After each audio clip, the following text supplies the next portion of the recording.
Well, good evening. Welcome to Founders Forum. It's wonderful to be here. We have a very special guest with us today. Before we start, though, tomorrow evening, 4:45, we have bake-off. Ingredient is strawberries. If you're allergic to strawberries, don't come. But otherwise, please come and see what the community has come up with as far as making strawberries into a treat. That's at 4:45, and that will be at the Senior Center. Other than that, we have the Mayor's Breakfast at 7 o'clock, and then, of course, we have staging for the parade at 8:30 over at the chapel, and the parade will be from 10 to 12 o'clock. So if you're not planning to go to the parade, stay away from Mesquite Boulevard. Okay, now I'd like to introduce you to Thelma Davis and Merlin. Merlin is going to be our moderator this evening. One more thing before I do. I will be asking questions afterwards. To make this available to the viewing public, you need to talk into the mic. So if you have a question, just raise your hands and I'll bring the mic to you so you can share your question with the viewing public. Now, I was just talking to Thelma and I asked her what she thought her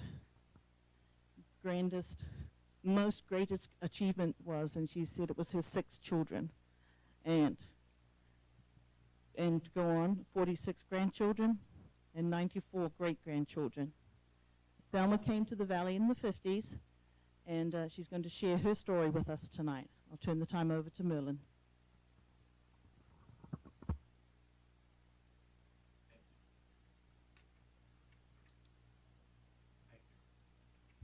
Yes. There we go. Okay. Thanks, Elspeth, for that introduction. We're excited to have Thelma Dodd Davis with us here this evening. I talked to her a few weeks ago, and she said that she arrived in Mesquite on a Greyhound bus. And I think that's a great introduction or a great first line for a wonderful book. And we'll hear parts of that tonight. So, Thelma, if you'd start with your name and where you were born and how you got first to Mesquite. Thank you very much. I'm so glad to be here tonight. It's wonderful to be here with all you people, and I'm grateful to be in Mesquite.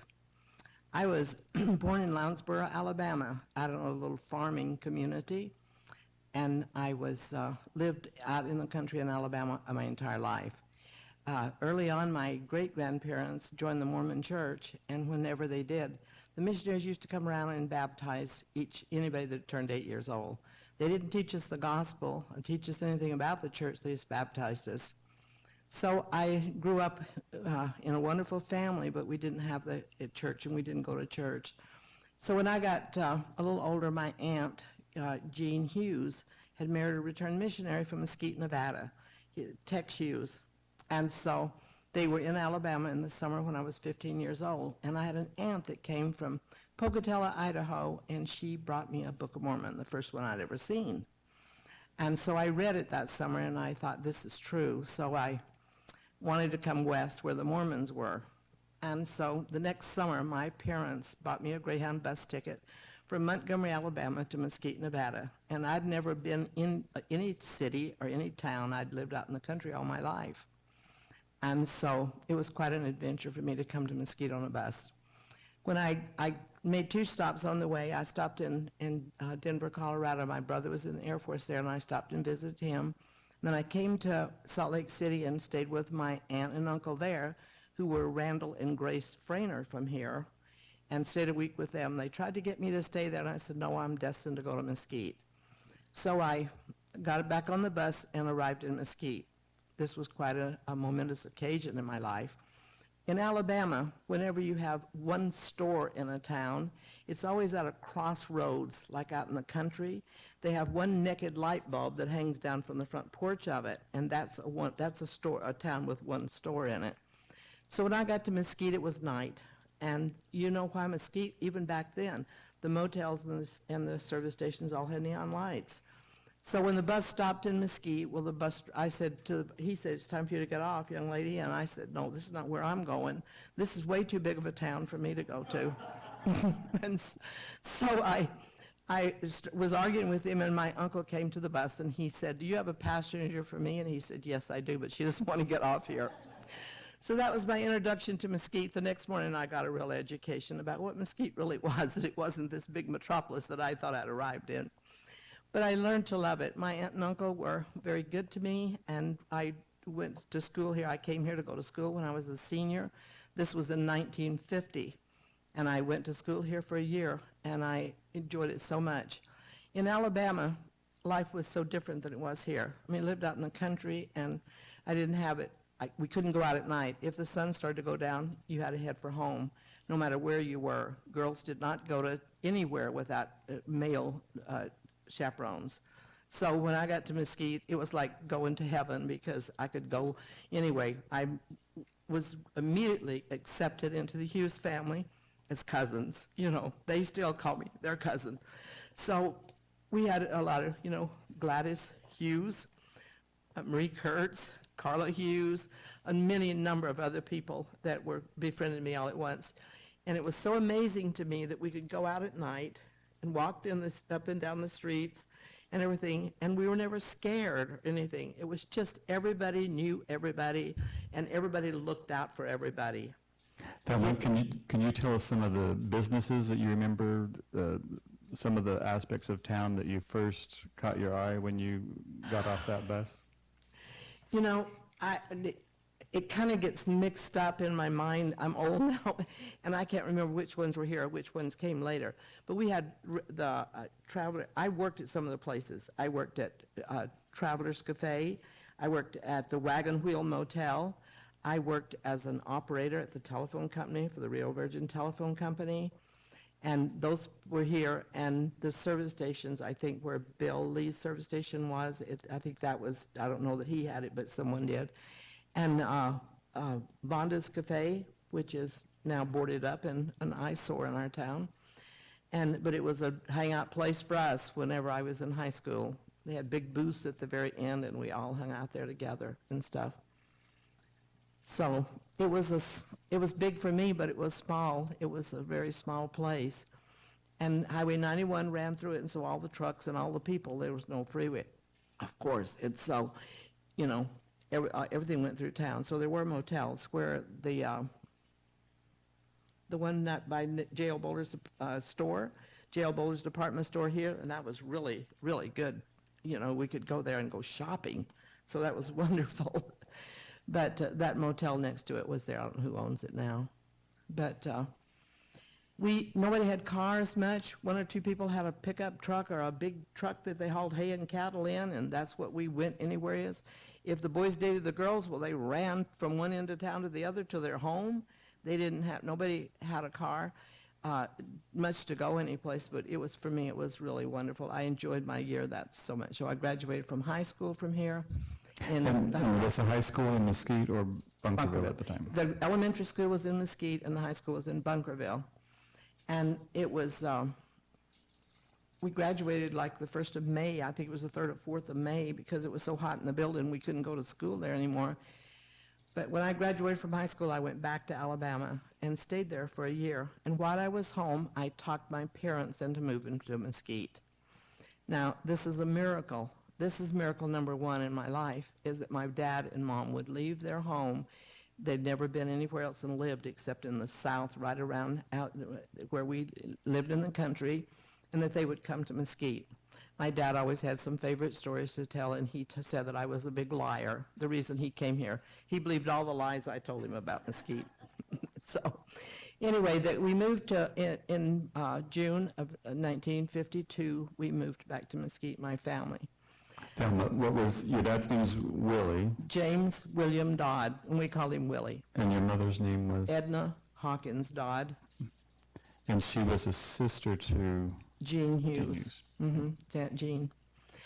And so when we got to Mesquite, it was really, really interesting. It was wonderful. Oh, let me tell you a little bit about the trip out here, because this is it, to know the difference in what life was then and now. My brother was in the Air Force, and he had bought a car, and it was a Pontiac four-door.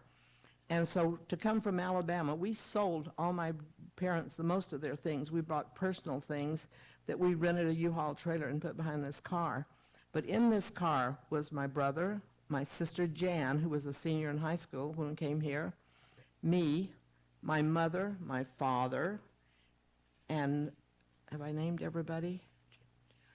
Yeah. And Cliff, my brother Cliff. And so then we had two babies. We had my brother Ron, who was just the judge here in Mesquite for many years, was 1 year old. My sister turned 3 in September after we moved here. So on the way out here, and plus we had a dog in the car with us. So we had to take the babies. They had to sit in somebody's lap the whole way. There was no place for them to get in there. So we arrived in Mesquite, and we were very happy to be here and very much welcomed here. The people were very, very wonderful to us, these transits from Alabama. And so my little brother Cliff was 11 years old, and he was killed in a hunting accident in September of that year. He was hunting up at Beaver Dam with some of his cousins and friends, and they were shooting birds, and they were all down on, crouched down on the ground, and he stood up, and just when he did, his cousin went behind him with a gun, shot him, and took off the whole side of his head. So that was a real traumatic experience for us, and my mother always said that he gave his life so that we could find our lives in Nevada. Because my dad, if he'd had enough money when we arrived in Mesquite, well, he'd have turned around and went back home. But he had spent all of his money to come here, so he couldn't leave. Anyway, from that point on, things changed in our lives. So in 1954, I was married to Ed Davis, and he was in the Air Force in Las Vegas. We lived in Las Vegas. And while we were there, before we got married, I'd worked at the Southern Nevada Telephone Company. And I'm going to date myself a lot here because I'm going to tell you that whenever I worked there, we were changing from number please to dial. So that was what we had. We couldn't put anybody telephone in unless somebody cut a telephone out, because they weren't putting in any new lines until they could get them all transferred over to dial. So anyway, when Ed got out of the Air Force, and after we'd been married for a year, well, he was a cowboy. He was in the Air Force, but he was a cowboy, and that's all he ever wanted to do was be a cowboy. So we moved back to Idaho. And I'm not going to tell you all the moves that we made. I'm going to say we lived in Idaho for a long time, then we'd move back to Nevada, and then we'd move back to Idaho, and then we'd move back to Nevada. Nevada. Always starting businesses and doing our thing, and everything went well, except his goal always was to be a cowboy. And so we came back to Mesquite. In 1976, we moved back to Mesquite to stay for a long time. And we had moved to Salt Lake City and bought a business in Salt Lake City. It was called the Sheep Shack, where we sold sheepskin coats and rugs and moccasins and all kind of things made with sheepskin. And we were there for 2 years, and our kids did not like it. They hated Utah, and they said, "We're not ready to be a Utah Mormon yet, Mom. We got to do something different." So we let Ed come down here to Mesquite and work for Dale Hunt on his ranch one summer. And the agreement we made was that he would not ask to stay, because I knew how compelling it would be for him to want to stay here. But he never asked if he could stay here, but I think everybody else in town did. So finally, Ed and I agreed to let him stay, and then we started making the trip back and forth to Utah to watch him play ball. And so one night we were going home on Sunday evening, and Ed got a ticket on the south end of Nephi, and then he got a ticket on the north end of Nephi the same night. He thought all the cops were on the end. And so I said, okay, it's time for us to quit this. Let's sell the business in Salt Lake and move back to Mesquite. And so we did. We thought it was a miracle, another miracle, that someone came along within 2 weeks and wanted to buy my business. So we did decide then to move to Mesquite. So we came back to Mesquite. Our kids loved it. And so we bought a home when we got here, but we couldn't get into it because the people had some things before they could get into theirs. And so we rented an apartment in Valley Inn Motel. And while we were there, we became really good friends with Betty and Cal Brown, who owned the motel. And so we rode bikes with them and swam with them and just got to be really good friends. And so after a while, they said, "We want to sell the motel and we want you kids to have it." They were a little bit older than us, like maybe 5 years, and so we were kids. And so we agreed to buy the motel. Another thing that was wonderful in our life was the month we bought the motel in September, we took charge of it, took charge there, And in August, as we went through their books, they did not make enough money in August to make the payments that we'd agreed to the 1st of October. But we had faith in that everything would work out. If we worked hard, everything would work. Well, Mobil Oil started working on the mesa out there, drilling for oil, and we didn't have any trouble with the motel. It stayed full all the time. So it was a wonderful experience. Great experiences. While we were there, we had some neat experiences, met some wonderful people that came through Mesquite and had some neat experiences. So it was a great Thelma, back business. to that, how many rooms were at the Valley and then when you We had it? 16 motel rooms and 10 apartments. But eventually, I turned all the apartments into motel rooms, and so we had 26 rooms before we got rid of it. So you did all the things of running a motel, cleaning, ran the and motel. laundry, and And Ed had, when we first got here, Ed started Davis Construction. He got his contractor's license and started Davis Construction. And now we need to talk a little bit about that, because in Mesquite at that time, the only bank was the Virgin Valley Credit Union, and they did not loan money on houses. So there was no way you could get financing for a home here. Nobody that builds. So we went to Farmers Home Administration and made it an agreement with them that we would build low-income houses in Mesquite, and they would finance them. So we did all the paperwork in our business and just to them. And so all the first houses that we built were all built through the Farmers Home Administration, and they were all low-income. We built houses in Bunkerville and Mesquite. And so this was the beginning of a little bit of growth in Mesquite whenever people could finally build a home, but it had to be low income. Most of the houses that we built cost less than $100,000 to build it. Now, Ed and I are quite conservative, and so instead of us going by the rules that the Farmers Home wanted us to, we went and bought nicer things. I mean, you're not supposed to have nice houses when you build low income. So we tiled the bathrooms, which we figured, we had guys that could do tiling. We could tile them cheaper than what the stuff that they wanted to put on the walls in the bathrooms, around the bathtubs. And so same with carpet. We bought roll-ins of carpet, and we put nice carpet in all the houses, and we were in trouble all the time because they said, no, you don't build nice homes for low-income people. And so we had a good business. We built the first subdivision that was built in Mesquite, Ed and I built. and tell us where that was. That's the Old Mill Yes. subdivision, right behind Smith's, where all the houses and the mobile homes and stuff in there, that was the first subdivision. The first one to have curb and gutter and sidewalks and street lights and have it. That used to be the high end of town. I don't think you look at it now and think it is, but it's still home to me. We've lived there a long time. Tell us the name of the streets on that subdivision. Okay, it's Tech Street and Jean Street are the two streets, and then the connecting street with them is called Charles Street. But whenever we named the streets, we named it Hughes, so it was Tex and Jean Hughes, because we bought the property to build that from them. And that was after your aunt and uncle. Yeah, that's the one we bought it from. So anyway, when the city became a city and they were developing other places, they wanted that Hughes to go by the Hughes Dairy, where there's Hughes Street now. And so they changed that to Charles Street up there. So it's always been Hughes to me, but it's okay to say And Charles. Charles is the Charles Arthur Hughes. Yeah, for that's the middle school. Uncle That's the- Tex's father, yes. Charles Arthur Hughes, who the middle school is named after. Now, I remember a story, I think Diane's husband Paul talked about when you were building that subdivision, you built the sewer lines deep enough so that people could build basements. Yes. And We that did. only one or two ended up building a basement. Yeah, that's an interesting story because we had to, in order to do that, we had to put in a substation where we put a pump way down, digged it way down and put a pump in to pump the sewer up to where it should be. And that was very expensive. That was one of the most expensive things we did in there.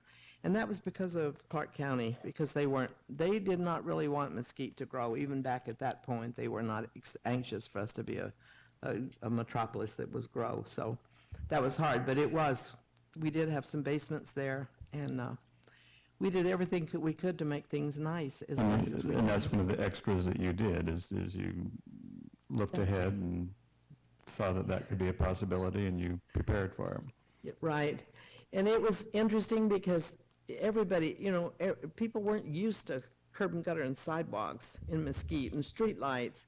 And so like on like Halloween, well, everybody came trick-or-treating in there. we used to have parties in our front yard, and Debbie and I dressed up like witches. One was a good witch one year, and one was a bad witch. We had one dressed in lavender, and the next year in black. We traded back and forth. But we had a pot, that cauldron in the front yard that we put dry ice in, and we had told all kind of ghost stories and did all kind of fun things in that subdivision, because that's where all the kids in town came to celebrate Halloween. So we had a lot of fun, to say the least.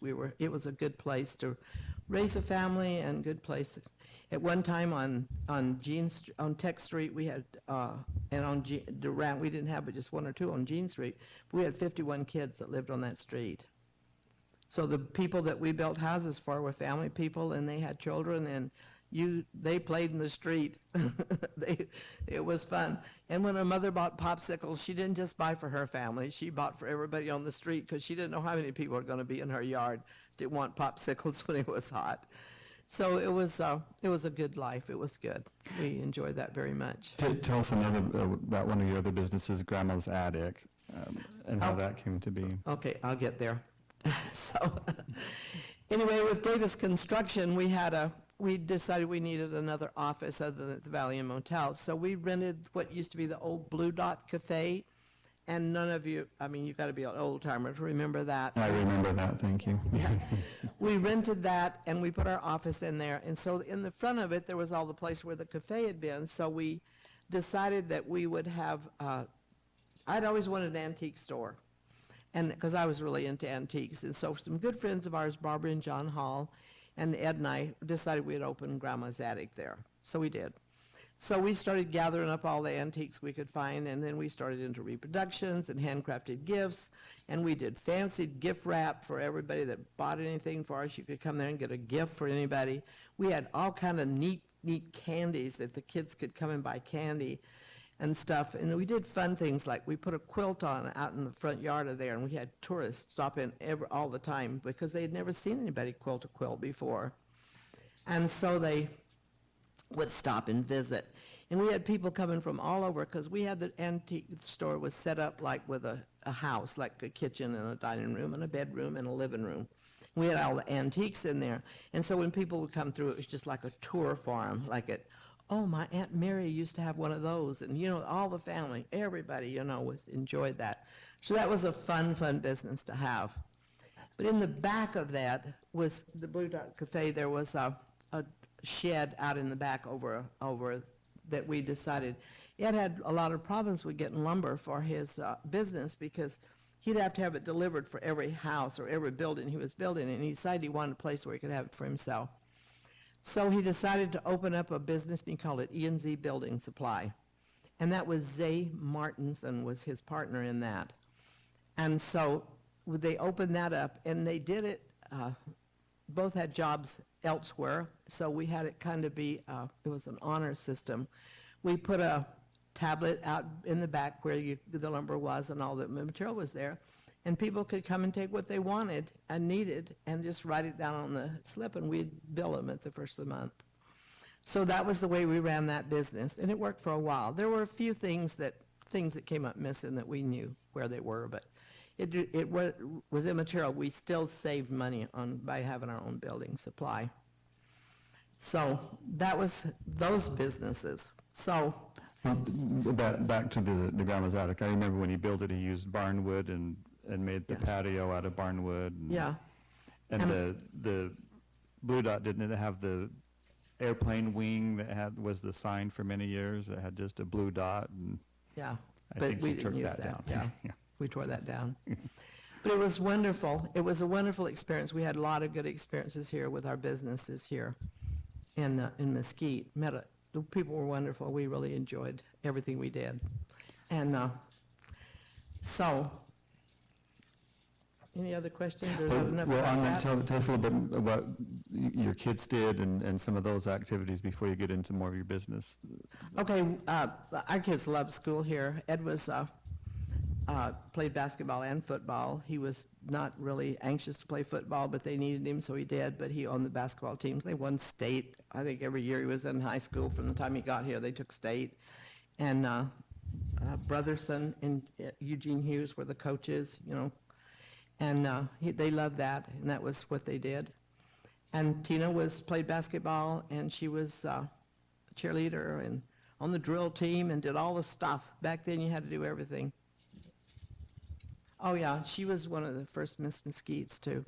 And we started that, and I was a chaperone for the Miss Mesquite girls to go to Reno for her and for Jill Crowther. And so we were involved in everything that was going on in Mesquite. So Now, you had the two younger ones that went to high school here, but did some of the older ones come back and? well, help Pam out on- graduated from high school here, but she was just a Okay. senior when we came here, and so she was out of school before very long. She went on to St. George to college, and all the kids left here. Diane went to college, and then both of them went to Dixie.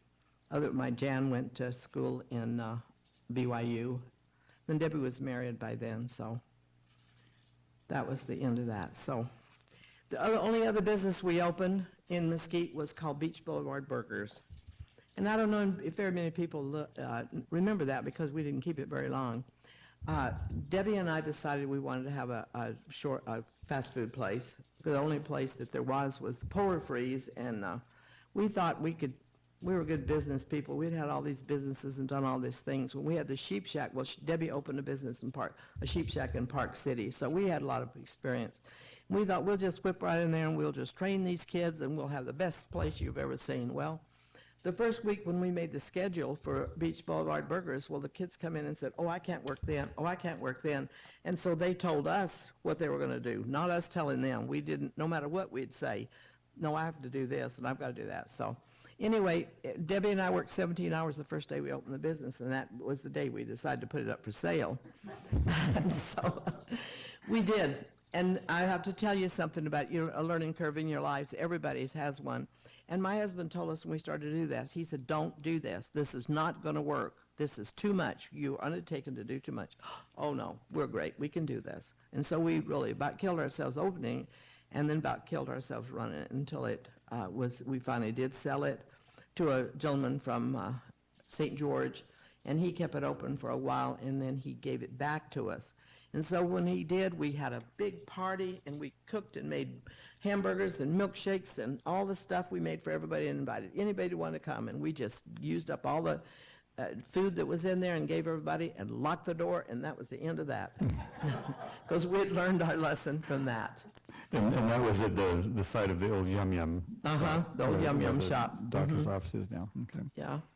So it was good. We did have a drive-through, and everybody loved it. We had fajitas. We had a lot of good stuff, and it was good food, and everybody loved it. But anyway, we decided that wasn't the thing for us to do, and we were happy to get out of that one. Anyway, Ed and I served a mission for the LDS Church on the island of Ponape in 1992 and 93. And I'm getting ahead of my story. First, we've got to talk about incorporating the city of Mesquite, right? So you go back to your construction and... Yeah. and Yeah, back to the construction company now. Okay, whenever we were started our business, we had to go to Las Vegas to planning and zoning to have all our plans checked. Our engineer was in St. George. It was Bush and Gudgel. Kim Wallace was the person we worked with. Good people, knew their business. So we'd go and they'd fix plans. I'd take them to Las Vegas to the county and they'd redline them. I'd take them back to St. George. They'd come back and they'd with a red line, and I'd back and forth. So the last time I took this set of plans into the county, well, the gentleman that was there, that was checking them, he said, you're going to have them done again. The blue line around has slipped, and it's not quite a quarter of an inch from the edge of the paper on one little place, a little sliver. And I roll those plans up in my hand, and I said, I'm going back to Mesquite, and I'm going to incorporate it and make it a city so that I don't ever have to deal with you again. So I rolled those plans up and came back to Mesquite. But I told him before I did, he laughed at me, and he said, you could never do that. And I said, you take a front seat and watch, because I'm going to do it. So I came back to Mesquite, and I was on the board of directors for the Chamber of Commerce, and J.L. Bowler was the chairman, and I went and talked to the chamber about doing that, and they were all for it and said, okay, let's go to the town board and see what they think.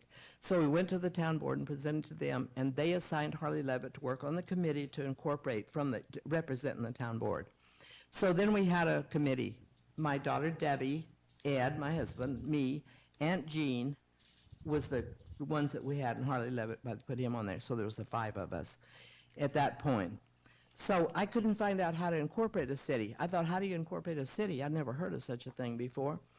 And I don't know where that came from in my brain to say I'm going to go back and incorporate. But anyway, I tried. I called the state, I called the county, I called everybody. Nobody would tell me what you had to do. They just laughed at me every time I'd talk about it. So I finally called Jim Gibson, who was a state senator from Henderson, and Jim said, talk to me. I had met him through the church, and he said to me, Thelma, you can't do that. And I said, Jim, just tell me how to do it. Just give me a clue about where do I start. He said, okay, I'll send you the state statutes so you can know what to do. So he did. In the mail in a few days, I got those. And there's 3 ways to incorporate a city. 2 were through the legislature, and the other one's through the courts. So we had a meeting and decided that we thought we'd have a better chance through the courts than we do through the legislature, because we knew that they would never go for it. I'd had too many things happen before to tell me that. So anyway, we decided to do that. We decided if we were going to court, we needed an attorney. So we called an attorney in Las Vegas and asked him to come out, told him what we wanted and everything. So when he got here, he didn't have any idea how to incorporate a city. And by then, I'd memorized all the things we need to do. I mean, I had that statute memorized, and I said, we don't want him, we don't need him, so let's do it on our own. So we did. So the things that we had to do were, we had to have get signatures, a number of signatures from property owners that were registered voters. That was the people that had to petition. We had to make petition to incorporate from that. So we started trying to collect signatures, and that worked out really well. The people were very much for it. They thought that would be wonderful for us to do that. So we kept getting signatures and working on that. In the meantime, we had to decide, where's the city going to be? What are the boundaries going to be? What are we going to do with this city? So as we met and talked about it, we decided that we'd use the Arizona state line, we'd use the river on the south, we'd use the Lincoln County line, and then at the other end of the town, we had to decide how far we were going to go. We could have gone all the way to where you go down into Glendale. That's where the Moapa Township was to right there. And we could have incorporated all that and made it a city when we did it. But after thinking about it a lot, we decided, you know, if we do, we're going to have to provide services out there, policemen and fire and ambulance for the interstate. Yeah, it's wrecks on the highway, and we're going to be responsible for all that. So that's going to be too much for a young city that we're going to get to be. So anyway, we decided to just go down below the Hafens. We decided that was the last place people lived. I said, we're going to do the line here. This is going to be the line to the west here. So we just, Bush and Gudgel, Kim Wallace, I went into Las Vegas and bought county maps, and I took them up to him, and he made a line on there to do where we were going to go. So maps were ready to go. We had the petitions were going well, but the people in Mesquite got upset. They did not want, they were afraid. They were afraid that we wouldn't make it to incorporation and that the county would be mad at us and we wouldn't have anything, we wouldn't get any privilege or blessings or anything. And the next thing was we wouldn't have enough money to operate a city. So I thought, okay, I've got to find out about this tax structure. Where's the money coming from? You know, it's got to be a money trail, let's find it. So I called the State Tax Commission and I talked to a gentleman there, and he told me that, I said, educate me, tell me what I have to do. Where's the money come to run a city if you have a new city? He laughed at me again. A lot of people laughed at me. And so whenever he did, he said, there's going to be a meeting in Las Vegas and where they were going to divide up the money, where they're going to go to. And so I said, well, I want to go there. And he said, oh, I don't think that would be feasible at all. He said, it'd be way over your head. You couldn't understand anything they were doing and stuff. And I said to him, listen, I'm like a dry sponge. I'm sure I can soak up something. Tell me how to do, what I have to do to get tickets. So he told me how much the tickets cost, and I bought 2 tickets. I said, I sent him a check, and he sent me 2 tickets. So whenever I got those, it was a while before that came, before we had to go down there. So we started working on it. You know, they said, the last census that we had in Mesquite said they had 902 or 3 or something people. And we said, nah, we had discovered already that however many people it has was important, because that's the way the money we'd get, the taxes we'd get. And that would have been the 1980 census. Yeah, they were the talking- 1980 okay. census. So we decided to do our own census. So we made out census forms, and then I got Marquetta Barnum to serve on that part of the committee where she helped me with that, and all of us did some. We went door to door in Mesquite, and we counted every person that lived in Mesquite. If there was somebody, there were a few houses that we'd had some of the Mexican people that had come in here already then, and lots of them lived in a house, and they didn't really want to tell you how many were in there. So we just estimated some of those, only a few of those though, because they were afraid they were going to get in trouble, But so we finally did. After we did the census, we had 1,108 people living in the valley that we could do our incorporation. So now we have the petitions, and we have the maps, and we have the census. And the next thing we have to do is apply to the county, go and have these recorded in the county recorder's office in order to become a city. So we go down to Las Vegas to file our papers. We had everything in order. And so we went in there, and they'd never had an incorporated city. They had no idea. They had no idea what to do, other than just, I had the statute. I said, read what it says you have to do. You have to put your stamp on all these things. So they got all their bigwigs, everybody to come in to do that. They were so excited that we were filing an application to incorporate a city. So whenever they told me, they said, we'll get all these recorded today, and then we'll assign you a judge. And I said, can I ask for the judge that I want? Can I make a request? No. You just have to take next on the docket, whoever it is. So I've been praying a lot, and I forgot to tell you about the money. I have to tell you that. Anyway, we have to go back, because I have to tell you about the money. When I went, the day that we were going to have the meeting where they were going to divide up the money, well, I couldn't get anybody to go with me. Nobody on the committee. We were all working people, and so we had to go. So I couldn't get anybody to go, so I decided to go by myself. So I went down there, and I prayed all the way that God would grant me the privilege of someone that would help me, because I knew I was over my head, like the guy in the tax department had told me. So when I walked in, I looked over the room, around and around the room, and my eyes kept going to one lady that had some seats that were at the table she was in. So I finally said, okay, this is the lady I'm supposed to go see. So I went over there, and I introduced myself to her, and I told her what I was doing.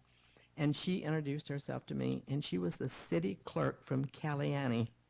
She said, honey, you sit right here by me, and anything they say, I'll walk you through it. You'll know. I came away from that meeting that day knowing full well Mesquite would never lack for money unless we didn't use it wisely.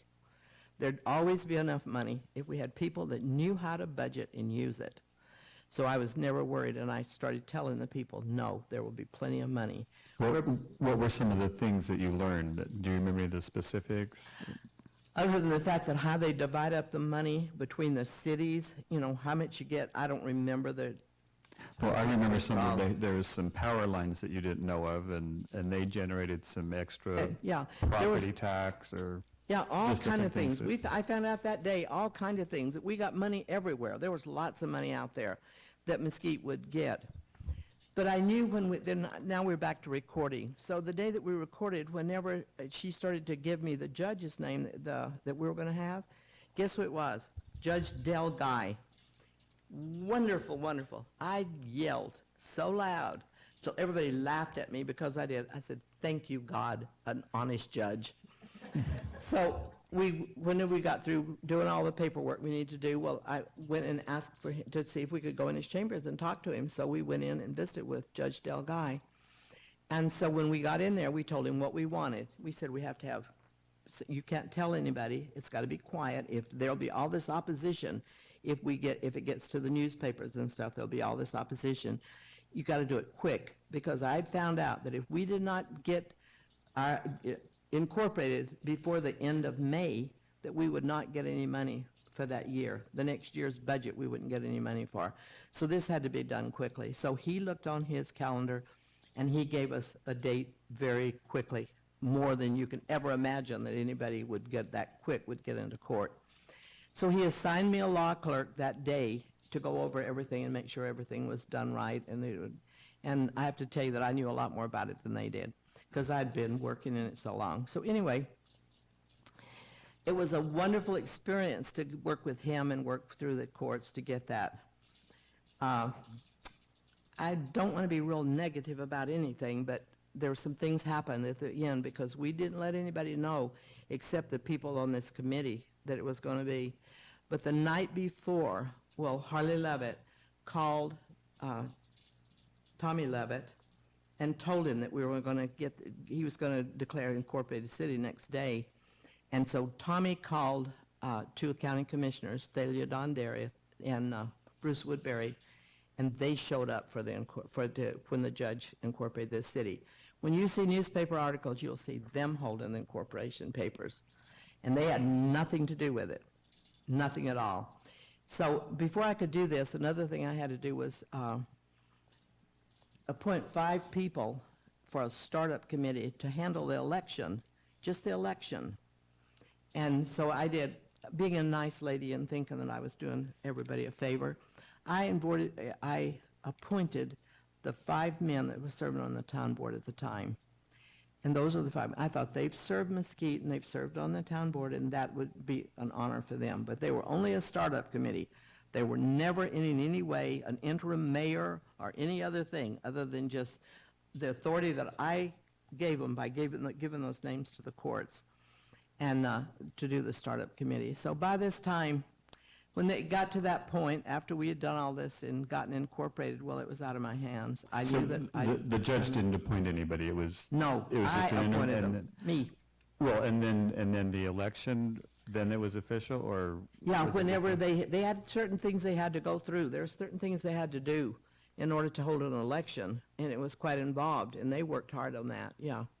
But it was the 5 members from the, and I've always said we had 5 ladies on the committee, and if I had to do it again, well, I'd appoint those 5 ladies.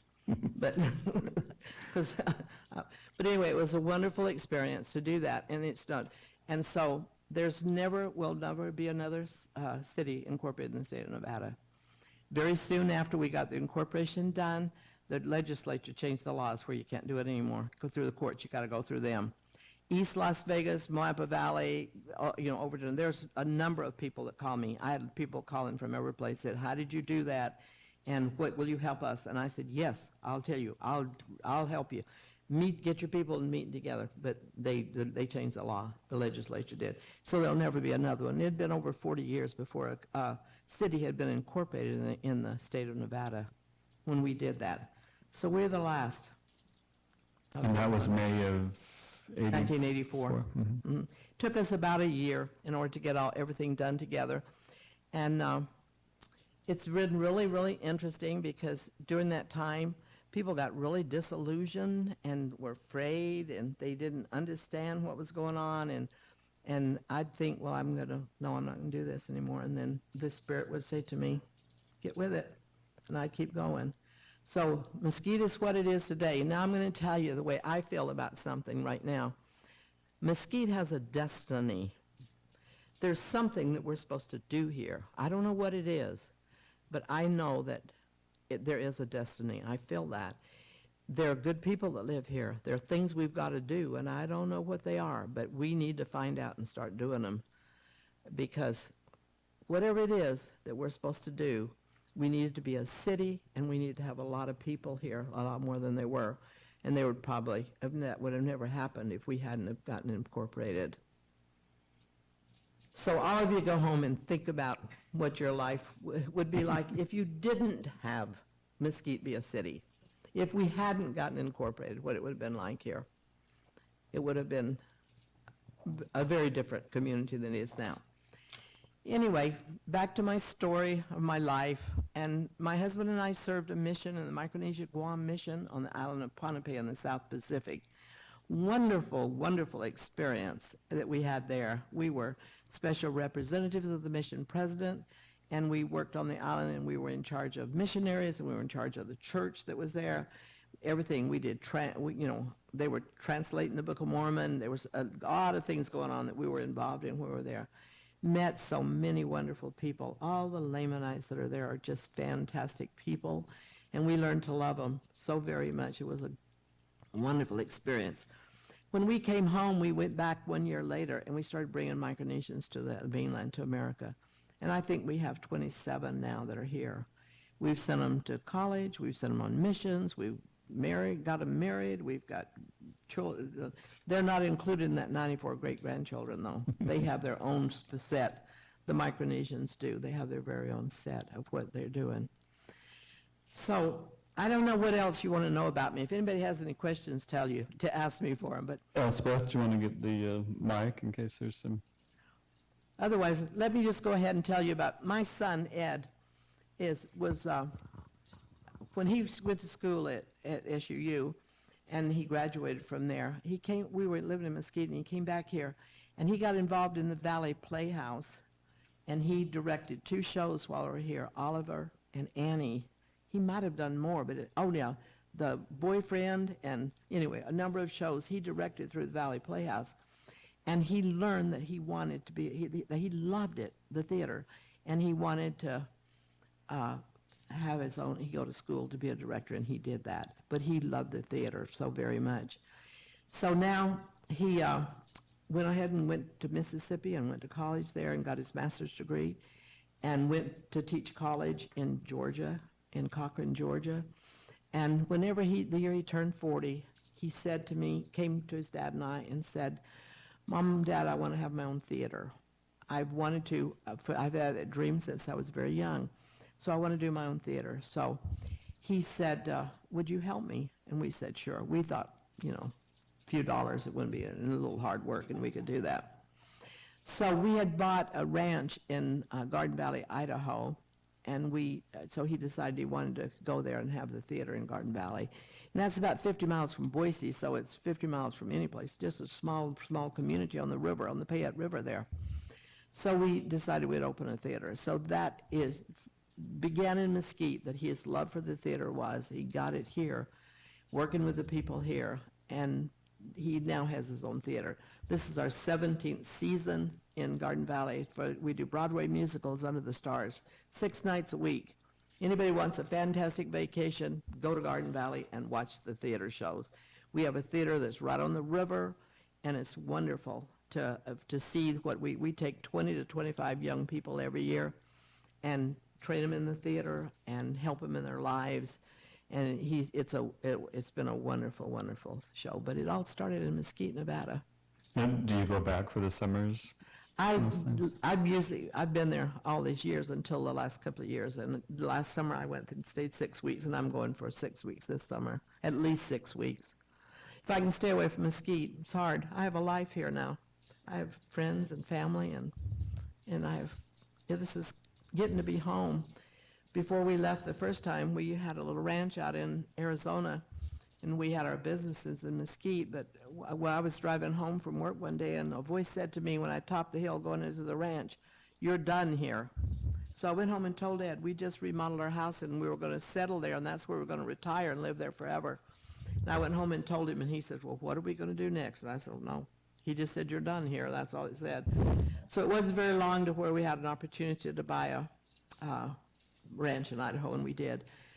But in the meantime, we had, where One Mesquite building is, where the Panda Garden restaurant is, and that was ours. We built that, and that's the way we bought a ranch. We sold our interest in that. But we also, Ed, in his construction company, I told you how he started it out very small, building a lot of houses, but not very much money. But he built a lot of buildings here. He built the high school. He built the seminary building. He built the public works building. He built a school in Tonopah. He did a lot of big buildings and lots and lots of nice homes after it got to where that Mesquite was they had banks and we could get financing for homes. But our ex-son-in-law, Angelo Giangregorio, still operates Davis Construction here, so it's still in operation.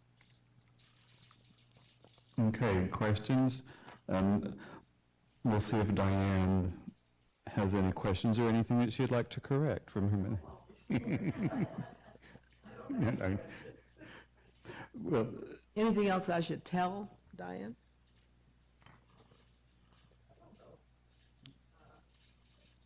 miss anything? She's done good. Anybody else have questions? Want to ask me anything? Ask me what's next in my life or anything? Well, since it's Mesquite Days, tell a little bit about some of those first Mesquite Days. Yes, thank you. Well, the first year that we, my daughter Debbie, who was on the committee, she and I did Mesquite Days the first 2 years after we became a city. We did them. They did a barbecue, and it was like a big community party that everybody came to, and we had barbecue, and we had music, and we had all kind of fun things. It was a fun activity. And of course, Mesquite was smaller then than it is now, but it was a really delightful time, and everybody participated. The city paid for everything. They didn't make any money. They spent money for Mesquite Days at first. And so it was really, really interesting, but we had a lot of people come out and did fireworks. We did all kind of things. It was fun. And I do have a tape at home that I don't know. I have a machine to play it on, but on there it says Mesquite Days. It might be interesting to get that to somebody who's not electronically challenged that could look at that. Get it over to Elspeth in the museum. Okay, I'll do it. I will certainly do that. Okay. Well, we appreciate you. We appreciate Aaron Baker from the city being here to record, Dave West from Reliance Connects, Lance over at Baja, who've broadcast it. We thank the city of Mesquite for letting us use their facility. And we hope everybody has a good Mesquite Days and all the activities, and we will see you tomorrow at the Bake Off. And thanks again, Thelma, for coming. Thank you for having me. It was wonderful. I'm glad to share my life with you. It's been a good life. And Thelma, on behalf of everyone, we really appreciate what you had to say today. And I'd have to say, if Mesquite wasn't a city, I probably wouldn't be here. And how I got here is a completely different story. So, but it's for another day. Thank you for coming out this evening. We appreciate you taking your time out of your schedules, and have a good evening.